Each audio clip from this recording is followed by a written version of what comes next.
सरकारी दफ्तरों में कैसे होती है खजाने की लूट, आखिर कैसे सरकारी खजाने में सरकारी अधिकारी सेंध लगाते हैं। कोटा में हुए भ्रष्टाचार के एक ऐसे ही खेल का जी मीडिया खुलासा करने जा रहा है। यह खुलासा हम यूं ही हवाई बातों में नहीं बल्कि पूरे दस्तावेजों के साथ कर रहे हैं। जरूर देखिए रिपोर्ट।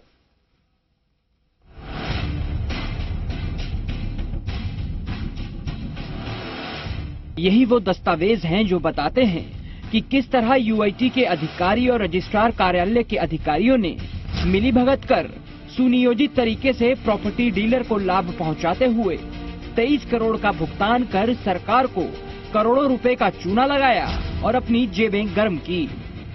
मामला कोटा के नांता इलाके में रामानंदाचार्य आवासीय योजना के लिए निजी खातेदार से खरीदी गई जमीन में हुए भ्रष्टाचार से जुड़ा है। इस जमीन के लिए प्रॉपर्टी डीलर सुनील दत्त शर्मा को यूआईटी ने 23 करोड़ का भुगतान कर दिया और जमीन का कब्जा ही नहीं लिया, लेकिन इसकी भनक एसीबी को लग गई और एसीबी मुख्यालय की स्पेशल यूनिट ने कोटा यूआईटी के दफ्तर पर छापा मारते हुए जमीन से जुड़े दस्तावेज जब्त कर लिए। मामले की पड़ताल जब जी मीडिया की टीम ने की तो काफी चौंकाने वाले खुलासे हुए। ये जो पत्र है नगर विकास न्यास के द्वारा सबसे पहले रजिस्ट्रार ऑफिस को लिखा गया, जिसके बाद अगले पन्ने पर नजर डालें तो उपपंजीयक कार्यालय के द्वारा जो जवाब था वो भी यूआईटी को दिया गया।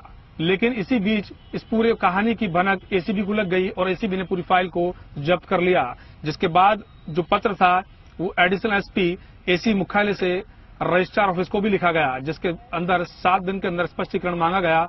और जो वर्डिंग है उस पर आप देख सकते हैं कि पूरी जो कहानी है भ्रष्टाचार की वो एसीबी के द्वारा इसमें जांच में देख ली गई है, जांच में निकल करके आ चुकी है। दरअसल भुगतान से पहले यूआईटी के अधिकारियों ने कोटा उप पंजीयक कार्यालय प्रथम को 7 जुलाई 2017 को एक पत्र लिखकर नांता क्षेत्र में आदिनांक डीएलसी दरों की सूचना लेनी चाहिए। इसका जवाब 2.5 महीने बाद उप पंजीयक कार्यालय की तरफ से यूआईटी को दिया गया और डीएलसी की दरें बताई गईं। इसी दौरान पूरा खेल किया गया, क्योंकि इसी 2.5 महीने में डीएलसी की दरें 40% तक बढ़ गईं, जिसका अंदेशा इन अधिकारियों को पहले से था और इसीलिए 2.5 महीने तक जवाब को पेंडिंग रखा गया। नांता में रामानंदाचार्य कॉलोनी की स्कीम के लिए जो जमीन यूआईटी ने प्रॉपर्टी डीलर से खरीदी उसके लिए 23 करोड़ रुपए का भुगतान किया गया, लेकिन उसका कब्जा न्यास के द्वारा नहीं लिया गया। और जब ये पूरी फाइल डील का पता एसीबी को लगा तो वो फाइलों को जब्त कर लिया गया। और ये जो दस्तावेज हैं इस पर हम इन दस्तावेजों के जरिए पूरे भ्रष्टाचार की कहानी को समझ सकते हैं। ये पत्र है यूआईटी के द्वारा लिखा गया, जो तारीख है वो 7/7/2017 है, जिसमें अधिकारी के द्वारा आदिनांक प्रभावी डीएलसी दरों की सूचना रजिस्ट्रार ऑफिस से चाहिए गई थी। आदिनांक तारीख यानी वो तारीख जिस दिन ये पत्र लिखा गया था, यानी 7/7/2017 को।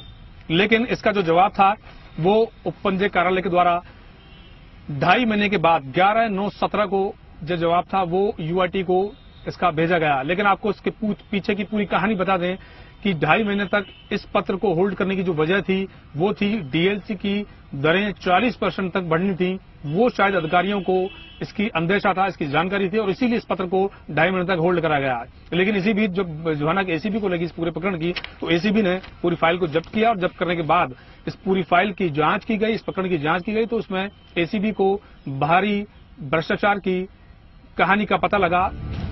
एसीबी पूरे मामले को भांप चुकी थी और इस पर जवाब तलब करते हुए एसीबी मुख्यालय जयपुर से 13 अगस्त 2018 को स्पेशल यूनिट के एडिशनल एसपी आलोक सिंघल ने उप पंजीयक कार्यालय को पत्र लिखकर 7 दिन में स्पष्टीकरण मांगते हुए साफ लिखा कि 2.5 महीने तक जवाब को पेंडिंग रखने से राज्य सरकार को भारी नुकसान हुआ है।